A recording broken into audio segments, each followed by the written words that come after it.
Welcome to the Slop Temple. We pray this video helps. In this video, I will explain how to make chicory tea. First, gather fresh chicory roots, ensuring they are clean and free of dirt.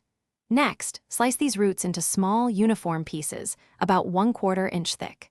Then, roast them in an oven at 350 degrees Fahrenheit for about 30 to 45 minutes, or until they achieve a deep, dark brown color, similar to coffee beans. This roasting process develops their rich, earthy flavor. Once your chicory roots are perfectly roasted and cooled, it's time to grind them. Use a coffee grinder to achieve a coarse powder, similar to ground coffee. For brewing, measure about 1 to 2 teaspoons of this ground chicory for every 8 ounces of hot water.